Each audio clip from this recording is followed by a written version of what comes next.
Hello, everybody.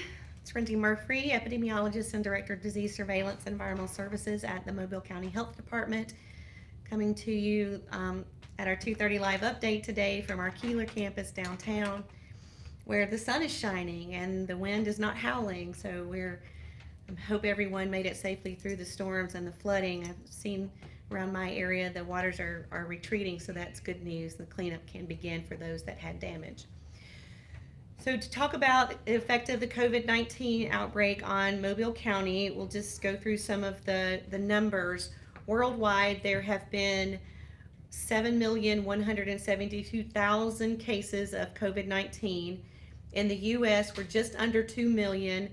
And compare that to Brazil, which has been a hotspot in recent months. They have 700,007 cases. With regards to deaths, globally, there have been just over 408,000 deaths, with more than a quarter of those occurring in the United States at just around 111 deaths, compared to 41,000 deaths in the United Kingdom, 37,000 deaths in Brazil. So today, our COVID update for Mobile County includes information on 2,504 cases of COVID-19. 2,487 of those, most of them are laboratory confirmed. We have just 17 probable cases. So again, we went over the 2,500 mark today for the first time for the number of COVID cases. Yesterday, 28 cases were added compared to the day before that, which was, yesterday 25 cases were added compared to 28 the day before that. We are still catching up on the investigations from the backlog with the surveillance system last week. Again, the laboratory results came in, but our investigators were not able to assign those because of the failing software system, but that we're catching up with that this week. So of our cases of disease, again, around 10% or 255 have been hospitalized at some point during their illness, and 5%, 126, have died. This is an additional 2 deaths that we are reporting since yesterday. And I won't go into much more detail on the weekly data that we reported yesterday, but instead I'll just offer some thoughts and answer a few questions from Facebook and the media. Just wanted to remind you about our CDC and the state, and we have begun sort of asking you to answer the call to help spread the transmission of COVID-19 disease in our community. We all can work together to help slow spread. So if you've been exposed to someone, we will call you, the health department will call you and ask you to self-quarantine at home for 14 days from the day that you were exposed. So please, if we call you and ask you to stay at home, do your part to keep your family and your community safe. Answer the call to slow the spread. A couple of questions from the media and Facebook. Someone is asking me about what one of the lead scientists at the World Health Organization is quoted in recent days as saying that asymptomatic spread of coronavirus is very rare. I think she has since amended those comments to say that we don't know to what extent asymptomatic spread is contributing to our outbreak. So this is certainly true. We recognize that there is asymptomatic spread of coronavirus. We don't know to what extent. If it's rare or common is still unknown, but we do continue to want to learn more from people who test positive, who are not symptomatic, and I'll try to, I've pulled that number out before about how many of our cases have reported no symptoms or we aren't aware that they have symptoms. I'll look to pull that out again. I don't remember what that percentage was when we spoke about it a couple of weeks ago. Here's a really good question from a Facebook listener and reader. It says, what's being done to correctly count COVID cases in patients who receive multiple tests? in order to obtain two test negative. So many of you, this two test negative terminology might be new to you.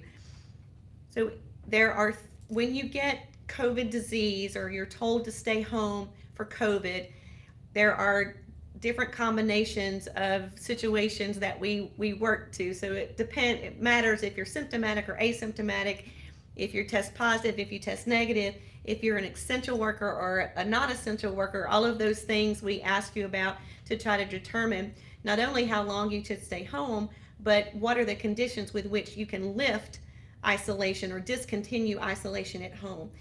And this idea about having 2 consecutive negative tests is part of the test-based strategy for discontinuation of isolation. And when that happens, we hear, we know that people will test positive even after they're no longer ill. And for some patients, they continue to test PCR positive for many weeks. So what we do for that is, in our surveillance system, if we have an investigation, a case investigation, and we see a new lab result come in, whether it's positive or negative, then we attach the lab result to the one investigation for a unique patient. So if I am COVID positive and in the surveillance system, Randy Murphy has an investigation, if I test positive more than once or if I test negative, those lab results, when they come into our system, one of our investigators will link all of those different laboratory results to my one investigation so that we're not double counting cases. This reader goes on to say that they know people who've had 7 and 9 tests, and just asking about how that's handled. And no, we do not handle those separately. All of those different tests are attached to the COVID investigation for a single unique patient. It's a lot of work to do that, but we try to stay on top of that. We have ADPH in Montgomery. They also help us with that, to try to identify duplicates and attach all of the records to one single investigation or one case count. See, there's a question here about, is there federal money available for small businesses to restart a business? That is far outside of my subject matter expertise. So please contact the Better Business Bureau or the Small Business Association, or perhaps the Chamber of Commerce, to see about resources for small businesses who want to restart.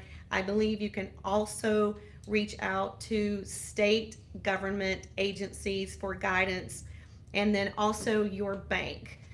Your bank should have, your lender should have information available for you to help you navigate the different pots of money that are out there that may be able to help you. There is a question on here that sort of expresses I connect with, because I feel this way frequently. Will this ever end? Will the virus die out?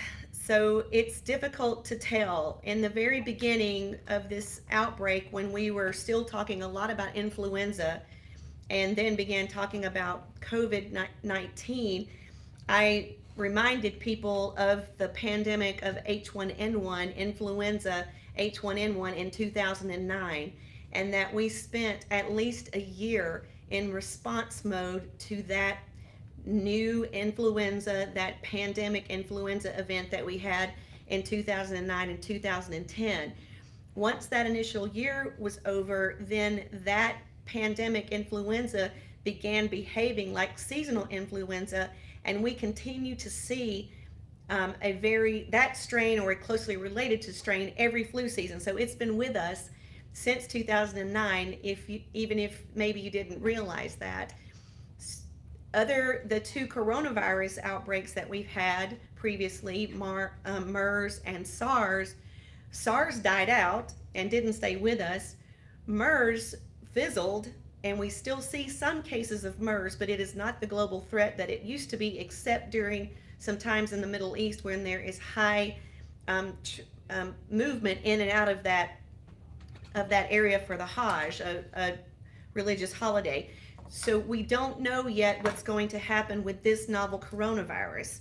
It could behave like H1N1 or SARS or MERS, or it could behave differently. So we're just going to have to wait and see, and I hope that it will And eventually, I think we are just going to have to realize, like any large natural or man-made disaster, that we have a new normal. We will have a new normal after this global event.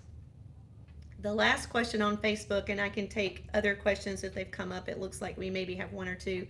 Someone on Facebook, when I was talking about contact tracing, said online, no thanks.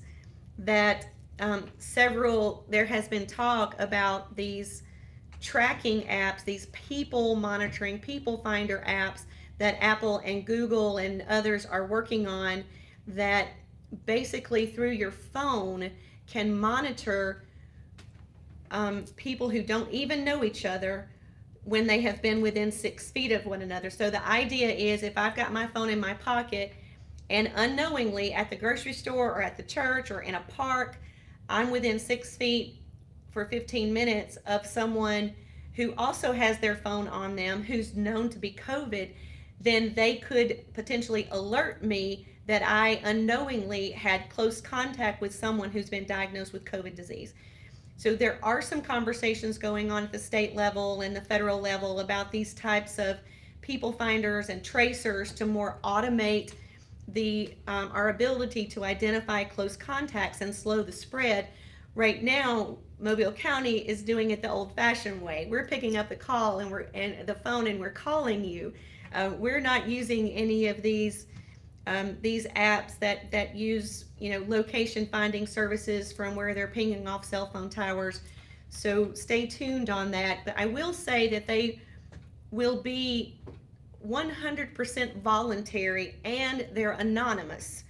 So lots of people, whether or not you like the idea of that happening depends on how you feel about convenience and data sharing and all of those things. So we understand that many people will not say yes to having Apple and Google and other big brothers monitoring your location in the effort to try to protect you if you were exposed without knowing it. So that will be your personal decision, and we'll learn more about these resources as we move forward. But right now, Mobile County is still using the telephone to contact people. So please, if public health calls, answer the call to slow the spread of COVID-19.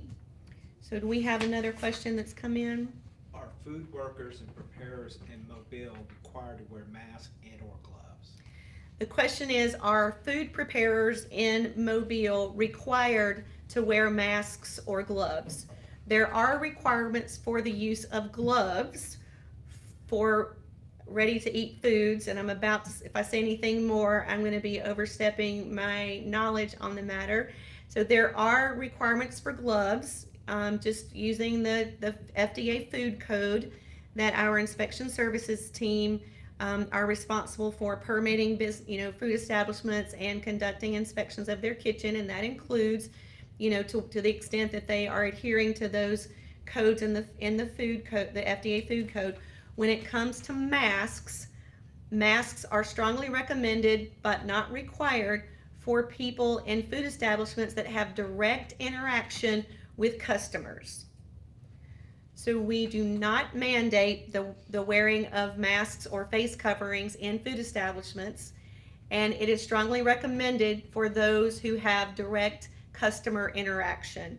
So for example, someone who was in the kitchen, maybe working at a fryer or a grill, or someone perhaps working, to sanitize dish and wash dishes, or that don't have direct, customer interaction, that's not part of the strongly encouraged.